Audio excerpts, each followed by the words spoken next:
प्रिय दोस्तों, Indian classical history जी के संबंधित क्वेश्चन आंसर देखते हो दोस्तों। आज के इंपॉर्टेंट क्वेश्चन को, जो पहला क्वेश्चन देखते हैं दोस्तों, प्राचीनतम सातवाहन अभिलेख निम्नलिखित में से किस शताब्दी के हैं? ऑप्शन है पहली शताब्दी ईसा पूर्व, बी दूसरी शताब्दी ईसा पूर्व, ऑप्शन नंबर सी तीसरी शताब्दी ईसा पूर्व, या ऑप्शन नंबर डी चौथी शताब्दी ईसा पूर्व। तो करेक्ट आंसर हो जाएगा दोस्तों ऑप्शन नंबर ए पहली शताब्दी ईसा पूर्व। सेकंड क्वेश्चन है दोस्तों, भारत में कुषाण साम्राज्य के संस्थापक कौन थे? A Vima Kadphises, B Kujula Kadphises, option number C Kanishka, option number D Vasudev. तो करेक्ट आंसर हो दोस्तों option number B Kujula Kadphises. आगे बढ़ते प्रियो, थर्ड क्वेश्चन देते हैं, समुद्रगुप्त के दरबारी कवि कौन थे? ऑप्शन है A Harisena, B Asanga, C Charaka, option number D Vasumitra. Correct answer दोस्तों option number A Harisena. Next question पढ़ते हैं दोस्तों, चौथा क्वेश्चन, निम्नलिखित में से कौन सा समुद्रगुप्त का दरबारी कवि था? ये दोस्तों क्वेश्चन रिपीट हो गया है, मगर इसमें ऑप्शन जो है चेंज है। चलिए देखते हैं दोस्तों,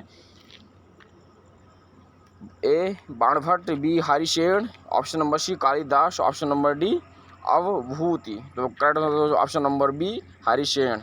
आगे बढ़ते प्रियो, पाँचवा नंबर क्वेश्चन देते हैं, निम्नलिखित में से कौन चंद्रगुप्त द्वितीय के दरबार के नवरत्न है? तो ऑप्शन है ए धन्वंतरी, बी कालिदास, सी घटकर पारा, 4 नंबर है वाराय मिहिर। नीचे दिए गए कूट में से सही विकल्प का चयन करें। तो ऑप्शन नंबर ए है केवल पहला और दूसरा, बी है केवल दूसरा और तीसरा, सी है केवल पहला, दूसरा और तीसरा, ऑप्शन नंबर डी है पहला, दूसरा, तीसरा और चौथा। तो इसका करेक्ट आंसर हो जाएगा दोस्तों ऑप्शन नंबर डी पहला, दूसरा, तीसरा और चौथा। आगे बढ़े दोस्तों, और छठा क्वेश्चन देखते हैं, निम्नलिखित में से किस काल में शूद्रों की सामाजिक और आर्थिक स्थिति में सुधार हुआ?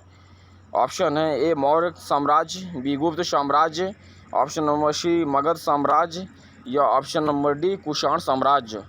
तो करेक्ट आंसर हो जाएगा दोस्तों ऑप्शन नंबर बी गुप्त साम्राज्य। गुप्त साम्राज्य में शूद्रों की सामाजिक और आर्थिक स्थिति में सुधार हुआ।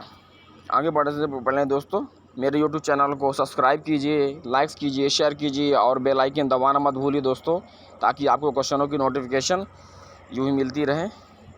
आगे बढ़ते दोस्तों, और 7वां नंबर देखते हैं प्रश्न आज का, कालिदास की निम्नलिखित में से कौन सी कृतियाँ हैं?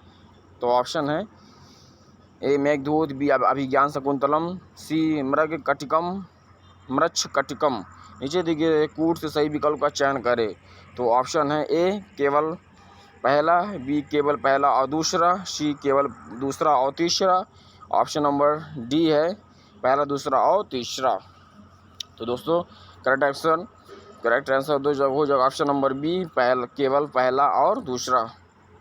आगे बढ़ते दोस्तों पियो, और आठवां नंबर क्वेश्चन देखते हैं आज का, निम्नलिखित में से किस स्थान पर कृष्ण, रुक्मिणी और सुदामा को एक साथ दिखाया गया दृश्य मिलता है?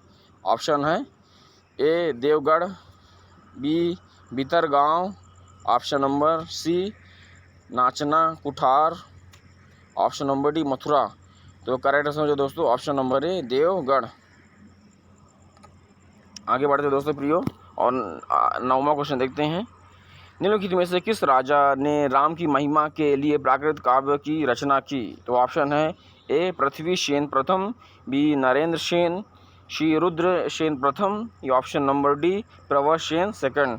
तो करेक्ट आंसर जो दोस्तों ऑप्शन नंबर डी प्रवर सेन सेकंड। आगे बढ़े दोस्तों, आज का आखिरी क्वेश्चन 10वां नंबर, निम्नलिखित में से कौन कदम्ब वंश का संस्थापक था? Option number A Vidyashakti, B Mayur Sarman, B Kakustha Varma, option number D इनमें से कोई भी नहीं। तो करेक्ट आंसर हो जाए दोस्तों option number B Mayur Sarman. Thank you दोस्तों, मेरे यूट्यूब चैनल सब्सक्राइब कीजिए, लाइक कीजिए, शेयर कीजिए और बेल आइकन दबाना मत भूलिए दोस्तों, और अपना ख्याल रखिए।